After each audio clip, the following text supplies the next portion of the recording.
mga kamaster, meron tayong tanggap dito ngayon lang dumating concert ampli. Ayan, 3 auto mga master, concert ampli na 3 auto.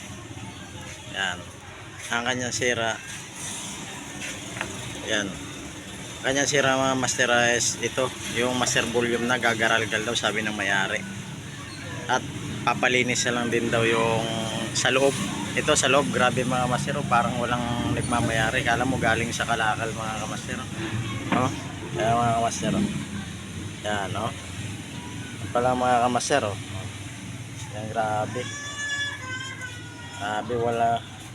Maraming gagamba nakatira sa loob mga kamaster. Yan mga kamaster, oh, yung likod niya yan. Yan. Yan.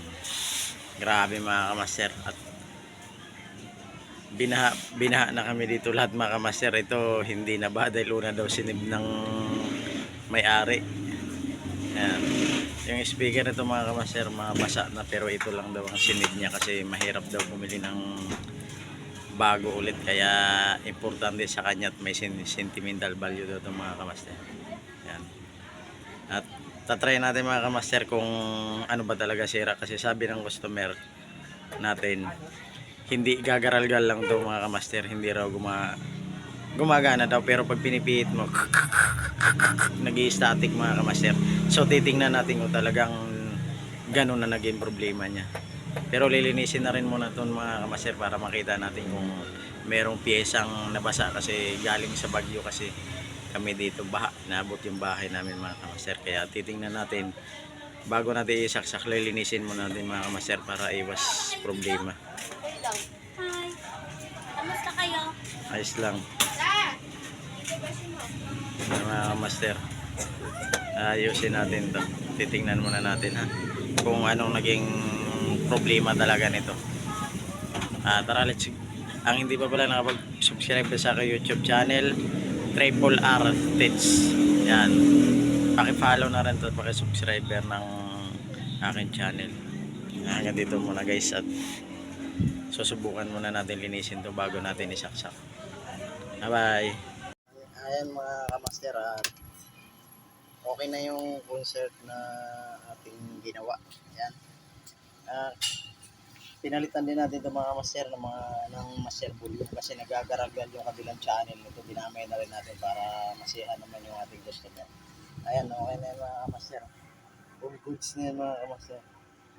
Undawin na naman yan sa video, okay daw na lang ang gagamitin ng mga master. Ayan. Ayan yung mga kaso, ito mga master. Ito, palitin na to lahat. Ito mga controller yan. Palitin na yan mga master. Yan yung mga controller lahat na yan. Pati ito mga master yan. Ayaw naman po palitan ng may-ari. Sinabi ko na sa kanya, sa may-ari, na hindi na gumagana ito mga master yung mga controller niya. Ayaw ng may-ari daw muna kasi okay pa naman daw, tumutugtog pa. Mahirap naman pilitin natin yung may-ari mga kamaster kung ayaw naman niya muna ipagawa, kasi baka isipin, pag pinilit natin, baka isipin niloloko natin siya. Pero ang totoo niya mga kamaster, wala na talaga yan. Yan. Hindi na siya gumagana.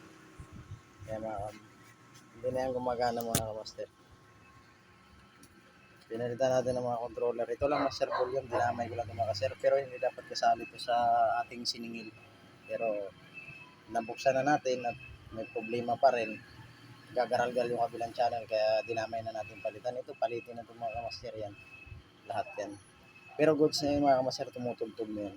Ito, palitin, balance, treble, mid, bass. Yan. Palitin yan mga kamaster. Sabi natin customer, huwag daw muna palitan kasi okay naman daw, gumagana naman daw.